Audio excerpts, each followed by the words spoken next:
रामचंद्र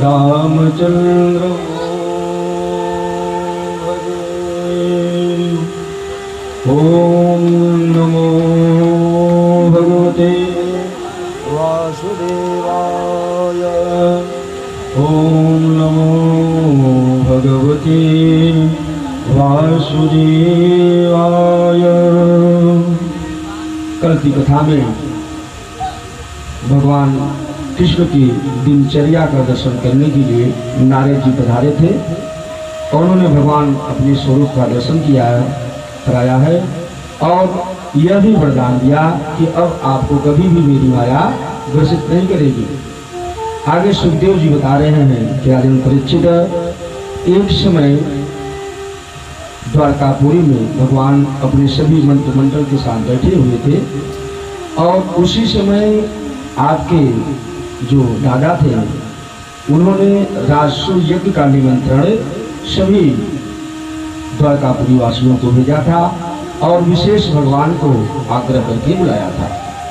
और उसी समय जरासंध जो मगध देश का राजा था उसके यहाँ 20,800 राजा बंदी बने हुए थे और उन राजाओं ने किसी तरह से चोरी से किसी एक दूत को एक पत्र लिखकर भगवान के पास भेजा था कि भगवान से बोलो हमारी भी सहायता करें और हमें इस कारागार से मुक्ति दिलवाएं। जब यह सूचना मिलती है भगवान को तो उन्होंने कहा कि बहुत अच्छा अवसर मिला है और युधिष्ठिर के राजसूय यज्ञ के ही माध्यम से हम जरासंध को भी पराजित कर देंगे और उसे मार भी देंगे और इन बंदी राजाओं का भी कार्य सिद्ध कर देंगे। अब चल देते हैं भगवान इंद्रप्रस्थ की तरफ और वहाँ बात होने लगी क्योंकि राजसूय यज्ञ में सभी दिशाओं के राजाओं को पराजित करना होता है। उसमें कर्ण, अर्जुन, अश्वत्थामा, दुर्योधन, भीम, नकुल, सहदेव सभी लोगों ने सहयोग किया और सभी दिशाओं के राजाओं को जीत लिया और सबसे बहुत सा उपहार भेंट लिया और राजसूय यज्ञ में आने के लिए सबको निमंत्रण भी दिया। भगवान ने पूछा कि भाई मगध देश के राजा जरासंध के यहाँ भी कोई गया था? तो सबने अपना सिर झुका दिया और नाम में सबने सिर हिला दिया। तो भगवान ने कहा कि जब तक जरासंध नहीं जीता जाएगा या नहीं पराजित होगा तब तक यह राजसूय यज्ञ कैसे हो सकती है? तो युधिष्ठिर ने कहा कि ठीक है वासुदेव, तो अपनी सेना को तैयार किया जाए और जरासंध के ऊपर आक्रमण किया जाए।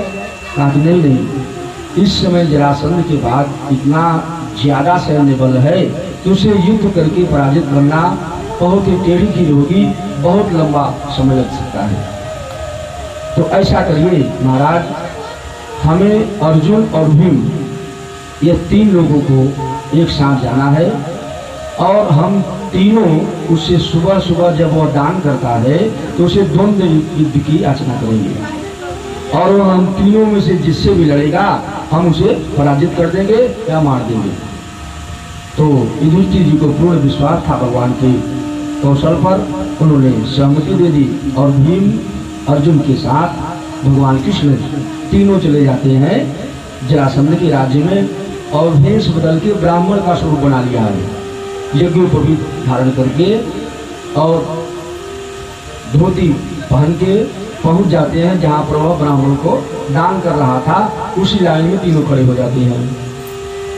अब दान देते देते जैसे ही जरासंध पहुंचता है भगवान के पास तो उनके स्वरूप को देखता है और खड़ा हो जाता है। कहा कि ब्राह्मण देवता कौन हो आप लोग और क्या चाहते हो? भगवान ने कहा कि पहले तो वचन दो कि हम जो मांगेंगे तुम दोगे जरूर, तभी हम कुछ मांगेंगे। कहा कि मैंने वचन दे दिया, आज तक मैं कभी भी अपने द्वार से किसी को खाली हाथ नहीं भेजा हूँ। जो इच्छा हो, जो राज्य हो, जो धन चाहते हो, जो तुम्हारी मनोकामना हो तुम यहाँ से पूर्ण कर सकते हो। भगवान ने कहा ठीक है, तो हम तुमसे द्वंद्व युद्ध की याचना करते हैं। जब ऐसा कहा तो उसने आश्चर्य में देखना शुरू किया और कहा कि सर्वप्रथम तो तुम लोग अपना परिचय बताओ। द्वंद्व युद्ध मैंने तुम्हें दे दिया, लेकिन मुझसे युद्ध कौन करेगा? कम से कम यह भी तो मैं जान जाऊं, पहले अपना परिचय दो। तो भगवान कृष्ण ने कहा कि देखो, यह है इंद्रप्रस्थ के राजा युधिष्ठिर के छोटे भाई भीम, और यह है इनसे भी छोटे अर्जुन गांडीवधारी, और मुझे तो तुम पहचानते ही होगे। अगर नहीं पहचानते हो तो मैं हूँ द्वारकापुरी का अधिष्ठात्र देवता वासुदेव कृष्ण। हंसने लगा, कहा कि ठीक है, तुम्हें हमने देखा तभी मेरे मन में संदेह हुआ, क्योंकि यह आयाम भुजाएं और कंधे पे धनुष रखने के स्थान, हाथों में पतंचा चढ़ाने के निशान, उनको देखकर मैं समझ गया था कि ये कोई ब्राह्मण नहीं है, ये कोई क्षत्रिय ही है। ठीक है, तुमने अपना परिचय दिया, लेकिन मैं तुमसे युद्ध नहीं करूंगा, क्योंकि तुम मुझसे युद्ध में भाग चुके हो, और एक भगोड़े से मैं युद्ध नहीं करूंगा। हो सकता है फिर भाग जाओ। हाँ, अर्जुन की तरफ देखा, कहा कि अर्जुन मुझसे उम्र में भी काफी छोटा है, और किसी समय यह बृहंगला भी बन चुका है, तो मैं एक नपुंसक से युद्ध नहीं करूंगा। इसको मारने या इससे मार खाने में कोई आनंद नहीं आएगा। हाँ, भीम कुछ मेरे बल का दिख रहा है, अगर भीम की इच्छा हो तो यह मुझसे द्वंद्व युद्ध अवश्य में कर सकता है। दोनों पहलवानों का हाथ मिल जाता है और युद्ध प्रारंभ हो जाता है। यह मल्ल युद्ध था, कुश्ती जिसे दंगल कहा जाता था। दोनों पहलवान सुबह से शाम तक एक ही अखाड़े में लड़ते थे। शाम के समय सभी एक जगह रहते और बातें चीती होती। इसी प्रकार से युद्ध करते करते 27 दिन बीत जाते हैं। 27वें दिन शाम को भीम ने कहा है कि वासुदेव कृष्ण, मुझे तो नहीं लग रहा है कि मैं जरासंध को परास्त कर पाऊंगा। कहा कि भीमसेन, ऐसा क्यों कह रहे हो? आपके पास 10,000 हाथियों का बल है, और उस बल का आप प्रयोग करिए, उसे मारिए। कहा कि भगवान, युद्ध करते करते मेरी सारी शक्तियां क्षीण हो चुकी हैं, और मैं देख रहा हूं वह पहले से भी बलवान हो रहा है। तो भगवान ने उसके मृत्यु का रहस्य बताया है भीम को। एक सरपत के पत्ते को लिया है और उसे बीचों से चीरा है, बीच से, और दाहिने वाला भाग बाएं, बाएं वाला भाग दाहिनी तरफ फेंक दिया। कहा कि देखो भीमसेन, उस युद्ध क्षेत्र में तुम पराक्रम से उसे पटक देना अखाड़े में, और उसके शरीर के 2 भाग कर देना, जैसा मैंने किया। दाहिना वाला भाग बाएं तरफ और बाएं वाला भाग दाहिनी तरफ। जब दोनों विपरीत दिशा में जाएंगे तभी यह नहीं जीवित होगा, अगर सीधी दिशा में फेंक दोगे तो यह फिर से जीवित हो जाएगा। कहा भगवान, उससे युद्ध करते समय इस बात का ध्यान किसे रहेगा? कहा कि आप मेरी तरफ देखना, मैं आपको संकेत करूंगा। 28वें दिन युद्ध प्रारंभ होता है, और जैसे ही दोपहर का समय हुआ है, भगवान ने भीम को अपनी तरफ इशारा करके बुलाया है, और उसी पत्ते को फिर से चीर के दिखा दिया। अब भीम ने पूरे अपने पराक्रम से जरासंध को उठाकर जमीन पर पटका है, और उसके एक पैर को दूसरे पैर से दबाकर हाथ से उसके गुहा भाग से उसके शरीर के 2 टुकड़े कर दिए, और लेकिन फेंकना उल्टा था, और फेंक दिए सीधा, अर्थात दाहिनी वाला दाहिनी तरफ फेंक दिया और बाईं तरफ वाला बाईं तरफ। कुछ देर बाद वह दोनों शरीर फिर से आके जुड़ गए, क्योंकि उसे जरा नाम की एक राक्षसी ने मंत्र द्वारा जोड़ दिया था। तो भीम को बड़ी हैरानी हुई, तो भगवान ने फिर कहा है कि भीमसेन, ध्यान से देखो, जो मैं कर रहा हूं उसे करो। तो भगवान ने जब दाहिनी वाला भाग बाईं तरफ फेंका है और बाईं वाला दाहिनी तरफ, तो भीम ने दोबारा फिर परिक्रम किया है और उन्हें उठाकर जमीन में पटका है, और फिर से वैसे ही चीरा है, और इस बार बायां वाला भाग दाहिनी तरफ फेंक दिया और दाहिनी वाला बाईं तरफ। कुछ देर बाद उन दोनों शरीरों में कोई भी तेज नहीं रहता, वह जरासंध मृत्यु को प्राप्त हो जाता है। भीमसेन की जयकार होने लगती है। जो जरासंध का पुत्र साथ सहदेव, वह एक थाली में मुकुट को लेके आता है और भगवान के चरणों में अर्पण किया कि भगवान, यह राज्य अब आपका है, और आप जो चाहो उसके साथ कर लो। भगवान ने कहा कि नहीं नहीं सहदेव, इसके तुम ही उत्तराधिकारी हो, इस राज्य को तुम ही भोगो, और तुम्हारे कारागार में जो 20,800 राजा बंदी हैं उन सबको मुक्त कर दो, और जो कुछ भी तुम्हारे पास धन संपदा युधिष्ठिर के यज्ञ में देने लायक हो, वह सब लेकर तुम युधिष्ठिर के राष्ट्र यज्ञ में सम्मिलित हो। इस प्रकार भगवान ने 20,800 राजाओं को मुक्त कराया।